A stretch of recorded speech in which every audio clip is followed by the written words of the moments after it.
মেয়াদ পেরিয়ে গেলেও লাঙ্গলবন্দ আমব্রেলা প্রজেক্ট শেষ হয়নি, হয়েছে লুটপাট। সেতু ভেঙে 10 পূর্ণার্থীর মৃত্যু যন্ত্রণা তাড়িয়ে বেড়ায় এখনো। মহাতীর্থ লাঙ্গলবন্দ স্নান বাকি আর মাত্র 2 সপ্তাহ। স্নানের তারিখ 4 ও 5 এপ্রিল 2025। 2015 সালে স্নানের দিন সেতু ভেঙে পদদলিত হয়ে 11 পূর্ণার্থীর মৃত্যুর ঘটনার পর তৎকালীন সরকারের নির্দেশে অত্যাবশ্যকীয় অবকাঠামো নির্মাণের নির্দেশ বাস্তবায়িত হয়নি গত 8 বছরেও। বরং রাস্তাঘাট নির্মাণ, সংস্কার ও স্নানের উপযোগী করতে ব্রহ্মপুত্র নদের নাব্যতার নামে ড্রেজিং করে বালু ব্যবসার মাধ্যমে ঠিকাদাররা পকেট ভারী করেছে ঠিকই। চোখের সামনে এই লুটপাটের মহোৎসব চললেও হিন্দু নেতারা কেউ প্রতিবাদ করতে সাহস করেননি। কারণ যা হয়েছে ওসমান পরিবারের ছত্রছায়ায় হয়েছে।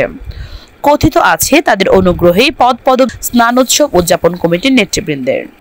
এখন প্রশ্ন হচ্ছে যে আমরা বিগত সরকারের সময় শুনেছি যে এখানে শত শত কোটি টাকার উন্নয়নের কাজ হবে, সেখানে আমব্রেলা প্রজেক্ট, যাত্রী নিবাস, অনেকগুলো ঘাট নির্মাণ, নদী খনন, এইগুলো আমরা একনেকে পাস হয়েছে শত কোটি টাকার উপরে, কিন্তু যত টাকাও পাস হয়েছে সেই পরিমাণ কাজ আমরা দেখছি না। এর মধ্যে কিন্তু 9টি বছর পার হয়ে গেছে। এর ভেতরে রহস্যটি কি? এই যে ড্রেজিং হলো, ড্রেজিং এ কত টাকা খরচ হলো, কিভাবে খরচ হলো, ড্রেজিং এর দায়িত্বে কারা ছিলেন, এটা কিন্তু নারায়ণগঞ্জবাসী কেউই জানে না। আরেকটি বিষয় হচ্ছে যে আমরা এই লাঙ্গলবন্দে বিভিন্ন ঘাটগুলোতে দেখি যে জীর্ণ অবস্থা এবং কিছু কিছু পিলার তৈরি করা আছে বা কিছু কাজ অসমাপ্ত আছে। এই যে কাজ অসমাপ্ত রয়ে গেল, এবং আরেকটি গুরুত্বপূর্ণ বিষয়, কিছু অ্যাকোয়ার করা হয়েছে কিন্তু অ্যাকোয়ারগুলো আমাদের দায়িত্বে আসে নাই বা আমাদের লাঙ্গলবন্দে স্নানের আওতাধীন আসে নাই। কিন্তু এই যে শত কোটি কোটি টাকা এখানে খরচ হলো এবং কেন এই প্রজেক্টটি বন্ধ হয়ে রইল, এটার কোনো সদুত্তর কেউ দিতে পারে না। এলজিইডি সূত্রে জানা গেছে, প্রকল্পের সময় বাড়ানোর জন্য ইতিপূর্বে সংশোধিত প্রকল্প জমা দেওয়া হয়েছে মন্ত্রণালয়ে। প্রতিবেদক লাঙ্গলবন্দের সরজমিনে দেখেছেন, পুরনো অবকাঠামো ভাঙার পর সংস্কারের নামে নির্মাণ সামগ্রী অর্ধসমাপ্ত অবস্থায় পড়ে আছে ঘাটসহ নির্মাণাধীন অবকাঠামো। রেস্ট হাউজের কাজ হয়েছে সিকি ভাগেরও কম। এইসব দেখার যেন কেউ নেই। প্রস্তাবিত 121 কোটির আমব্রেলা প্রজেক্টে অন্তর্ভুক্ত আছে হোটেল, রেস্ট হাউস, অ্যাম্ফি থিয়েটারের মতো উচ্চভিলাষী প্রকল্প, কিন্তু এসব কাগজে কলমে, বাস্তবতার ধারে কাছেও নেই। ইতিমধ্যে এলজিইডি 52 কোটি টাকা ব্যয় করে ফেলেছে বলে জানা গেছে।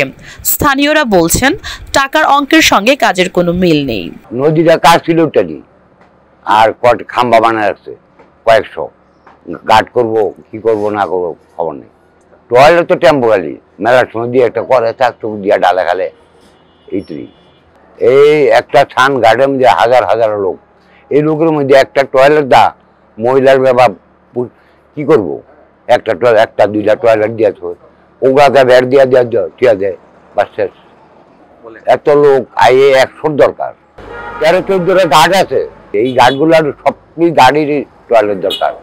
অনুসন্ধানে জানা গেছে, 3টি সরকারি সংস্থার সমন্বিতভাবে ব্রহ্মপুত্র নদের লাঙ্গলবন্দ অংশে সনাতন ধর্মাবলম্বীদের মহাষ্টমীর পূর্ণস্থান উৎসব নির্বিঘ্ন করতে অবকাঠামো উন্নয়ন কাজ সম্পন্ন করার কথা। এর মধ্যে ঘাট, ছাউনি, পার্কিং এর মতো কিছু অবকাঠামো নির্মাণের জন্য স্থানীয় সরকার প্রকৌশল অধিদপ্তর নিয়েছে 121 কোটি টাকার একটি প্রকল্প। রাস্তা প্রশস্ত করার জন্য সড়ক পরিবহন ও সেতু মন্ত্রণালয় নিয়েছে প্রায় 260 কোটি টাকার আরেকটি প্রকল্প। আর গণপূর্ত অধিদপ্তর ব্যয় করতে চায় 1100 কোটি টাকা, যার আওতায় hotel, theme park, amphi theatre সহ নানা অবকাঠামো। পূর্ণার্থীদের কাছে এই সবই সরকারের গালগল্প বলেই মনে হয়। শরণাতীত কাল থেকে নানান পৌরাণিক কাহিনী জড়িয়ে থাকা এই লাঙ্গলবন্দ পূর্ণস্থানে দেশ বিদেশের 10 লাখেরও বেশি নারী পুরুষ জড়ো হন প্রতি বছর। পূর্ণস্থানের 11 কিলোমিটার নদ খনন করে নাব্যতা বজায় রাখার নামে স্থানীয় জনপ্রতিনিধিদের যোগ সাজেশে ঠিকাদাররা আখির গুছিয়ে নিয়েছেন ইতিমধ্যে। উল্লেখ্য, 2017 সালের জানুয়ারিতে প্রকল্পটি জাতীয় অর্থনৈতিক পরিষদের নির্বাহী কমিটিতে অনুমোদন পায়। মেয়াদ ছিল 2022 সালের জুন পর্যন্ত। মোট 33টি স্নান ঘাটের মধ্যে 13 ঘাট প্রকল্পের আওতায় পুনর্নির্মাণ ও একটি ঘাটের সঙ্গে আরেক ঘাটে যাওয়ার আসার জন্য সংযোগ পাকা পথ নির্মাণের কথা থাকলেও তা করা হয়নি। ভদ্রেশ্বরী কালীঘাট সংলগ্ন 3টি নতুন ঘাট তৈরির কাজ শুরু হয়েছিল, কিন্তু শেষ হয়নি। প্রয়োজনীয় পোশাক পরিবর্তন কক্ষের অভাবে স্নানের পর নারীদের ভেজা কাপড় পরিবর্তন বড় সমস্যা বলা বাহুল্য। প্রায় 10 লাখ লোকের সমাগম স্থলে 2টি স্থায়ী শৌচাগার রয়েছে, যেখানে প্রয়োজন শতাধিক শৌচাগার। টয়লেটের অবশ্যই এটা একটা বেসিক নিড। আমরা টয়লেটের যে প্রয়োজন আছে আমরা সেটি অবশ্যই আমাদের করতে হবে। এই মুহূর্তে তো পার্মানেন্ট টয়লেট করা সম্ভব নয়, তবে অবশ্যই আমরা একটি উদ্যোগ নেব যে কিভাবে এখানে পার্মানেন্ট টয়লেটের ব্যবস্থা করা যায়।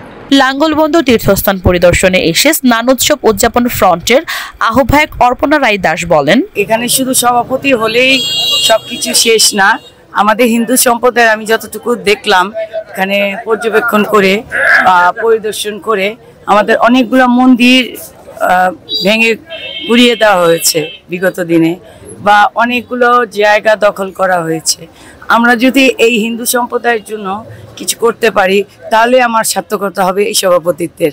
নাহলে তো আমি সভাপতি হলাম, স্নান ঘাটে স্নান করলো সবাই, সবকিছু শেষ হয়ে গেল। কিন্তু আমি যদি এই সম্প্রদায়ের জন্য, হিন্দু সম্প্রদায়ের জন্য আমি যদি কিছু করে যেতে পারি আপনাদের এই নানজীবনবাসীর জন্য, তবে আমার সফলতা হবে। আমি পূজা দত্ত, বিশ্বের বাসী টিভি ডেস্ক।